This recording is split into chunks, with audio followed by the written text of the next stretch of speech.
د ملګرو ملتونو د کډوالو ادارې UNHCR لخوا د کډوالو نړیواله ورځ په داسې حال کې لمانځلې کیږي چې هغوی په پاکستان او خېبرپښتونخوا کې له یو شمېر ستونزو سره مخ شوي دي.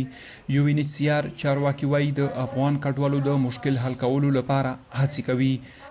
کو بالخصوص زه په د دې کال په نړیواله ورځ باندې خبر وکم نو د UNHCR پیغام دا دی چې دې سره د مونږ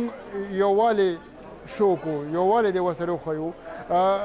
دغه رنګ د دې چې کوم ستونزې دي څومره ستونزې دي هغې ته یو تلپاتې حل هغې له عمومو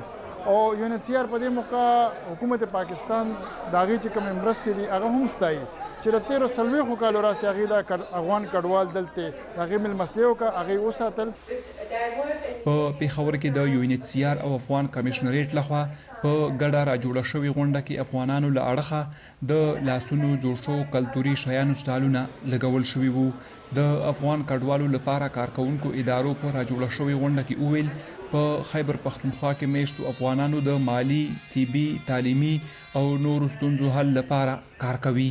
خو د حکومت طرف نه تر اوسه پورې چې کوم IFRP فیز 2 دی هغه د ACC باره کې دی خو میپینګ شته دی او تر اوسه په زبردستۍ یا ډیپوټیشن په واپس لو باندې هیڅ قسمه حکومت لا فیصله نه ده کړې او که چاته هم داسې تکلیف وي یا څوک تنګی نو هغه د کمیشنریټ د UNHCR نور داسې اصلاحي ادارې دي چې د هغې هیلپ لاین شته دی دغه مهاجرونه خویندې دي په هغې باندې ټلیفون کوي او موږ د هغې د خدمت او د امداد لپاره 24 غنټې اویلیبل. UNHCR شمیرې ښایي په پاکستان کې PUR کارډ لرونکي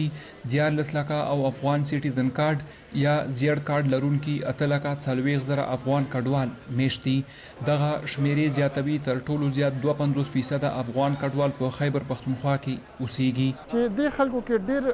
کډوال داسې دي چې لکه هغه صحافیان دي، خبریالان دي، د بشري حقوقو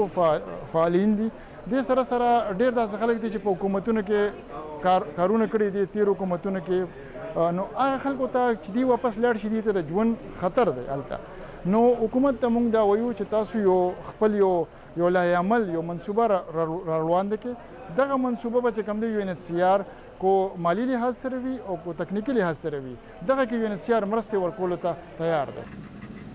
پاکستان لړمحاله حکومت تیر کال په 2023 کال کې په هیواد کې په ناقانونه توګه میشتو افغانانو ته د نومبر 2 نیټې پورې وخت ورکړی و چې په خپله خوښه دې ووځي ګنې په زوره به ویستلی کیږي. حکومتي شمیرې ښایي تر اوسه پورې 15 لکه نه زیات افغانان خپل وطن ته ستانه شوي دي. فرید، شینواری، وایس اف امریکا، ډیوا، پېښور.